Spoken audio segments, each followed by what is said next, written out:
ګرانو کتونکو ولب خان شیرپو یم. ولب خان شیرپو ویلفیر فاونډیشن د خپل وس مطابق د دغه بېوسه خلکو سره مدد کوي. دا مورکې راغلې ده، دې مورکې 5 بچي دي. خاوند یې چې کوم دی هغه نشه کوي او دا 3 ماشومان دي. یخني ده او د یخنۍ کې چې کوم دی نو ضرور د دوی پیزار جورابې دا ضرورت دی، ورسره خوراک هم چې پلار چې کوم دی په دغه شانتې دنده کې اخته شي نو ډېره ګرانه ده. په دې لحاظ سره تحریک لبیک والا ډېره زیاته مننه کوو.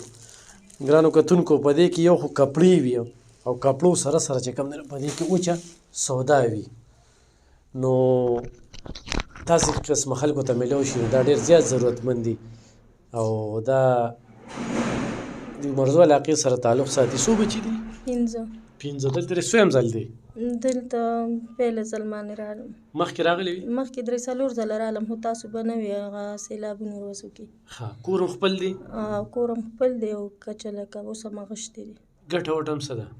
ګټه وټه یو بل را سره مدد کړی دی، هغې هم کړی دی. دا بچي دي سبق وایي؟ سکول ته ځي. نو دوی له څه داسې کور ته څوک داسې دغه یو بل سره سره سړی دی؟ سړی له یو بل څوک څه لږ ورکړي یا خپل وروڼه را سره لږ دغه وکړي. اوس پرې نشه کوي؟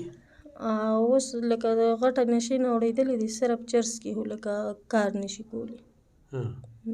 چرس کلی شي او کار نشي کولی چې میلو شي به ته ډېره ګرانه ده. کتونکو دا د ګل شان بچي دي، داسې پلار چې چرس له پیدا کوي او بچو له نه پیدا کوي، لکه دا ډېره ګرانه یو په 2,500 روپۍ بورې وړی دي.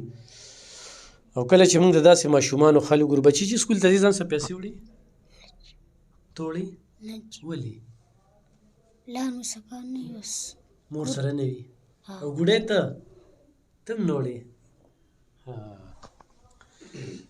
کتونکو دا د دوی دا نمبر 0312 052 38 24 ایغ بنیغه مو سره رابطه کولی شي، خو تعاون ورسره کوي ځکه چې حقدار خلک دي. او زمونږ هم په دې باندې اکاونټ نمبر وي ولب خان شیرپو ویلفیر فاونډیشن. الحمدلله دا د الله پاک لاک لاک شکر دی چې زه څوک خو څه ناسه وړي په وړو کې د مالګې برابر خو څه وړي.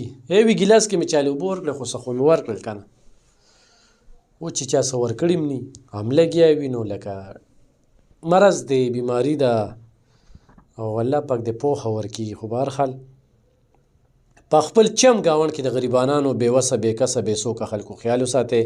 چا سره جرابې زیاتې وي داسې قسمه ماشومانو لی ورکړئ. د ماشومانو سویټرې دومره ډېرې وي چې په بکسونو کې پرتې وي داسې ماشومانو لی ورکړئ.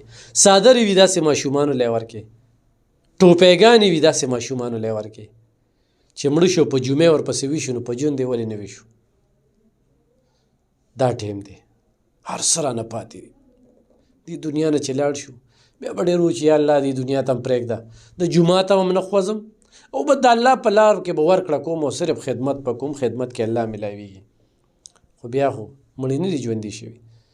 الله پاک د الله کتاب چې کوم دی موږ ته یو سبق راکړی دی او هغې کې دا هر څه دي. زمونږ خوږ نبي حضرت محمد صلی الله علیه و وسلم زمونږ دپاره لارښود دی.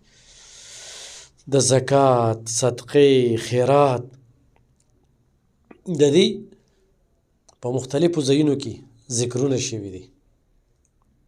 دغه په لار کې عمره هم میلاویږي، په لار کې حج هم میلاویږي، په لار کې ډېر غټ ثواب هم میلاویږي. موږ صرف دې وخوړو چې پښتون لګي چې د پښتون خپې راکاږي، بنیتي وکړي او پښتون ښه څنګه شو، د بنګله څنګه واغېسته، د ګاډي څنګه واغېسته، ټولو ورځو مز په دې سوچونه وي. ژوند تېرېږي دا په دې مورکې هم تېرېږي، خو په بچو یې ناخره ده او خر څه ده. خو د رزق وعده الله پاک کړې ده، منډې وواله دې ځای ته راغله، زه څه ناڅه ورته میلو شو. خو د داسې قسمه خلکو سره مدد وکړي ډېره مننه. خوشحاله